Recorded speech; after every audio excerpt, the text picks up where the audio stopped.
कर्जमुक्ती फसवी कर्जमाफी मान्य नाही, फसवी कर्जमाफी मान्य नाही, फसवी कर्जमाफी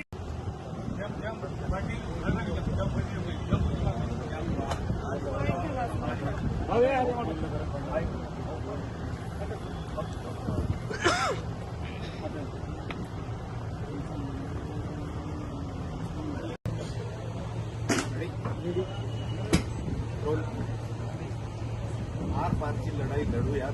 एकतर सरकार जाईल किंवा शेतकरी जाईल असं संघटनेचे नेते रविकांत तुपकर हे आजपासून बेमुदत अन्नत्याग आंदोलनाला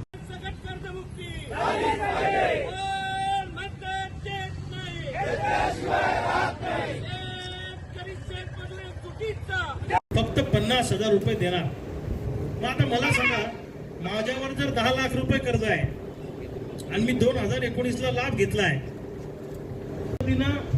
धोरण राबवण्याचं काम यांनी केलं.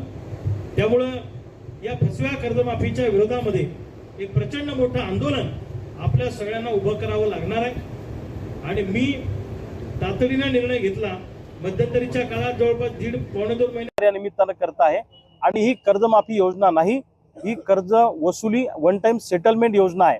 म्हणून आजपासनं मी आज घोषणा करतो महाराष्ट्रासमोर आणि सरकारलाही सांगतो की जोपर्यंत सरसगट कर्जमुक्ती होत नाही, विना अट विना निकष कर्जमुक्ती होत नाही आणि आम्हा शेतकऱ्यांना हक्काचा पीक विमा मिळत नाही, तोपर्यंत मी अन्नाचा एक कणही खाणार नाही.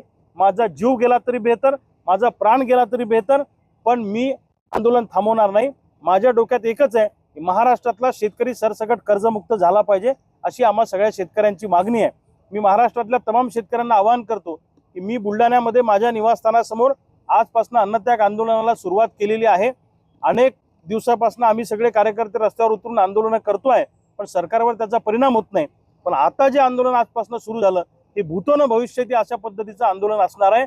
एक तर सरकार जाईल, नाही तर आम्ही शेतकरी राहू. आर या पारची लढाई आता इथून पुढे करायची आहे. कर्जमुक्ती घेतल्याशिवाय थांबायचं नाही, या निर्धारानं आज आम्ही या ठिकाणी बसलेलो आहे.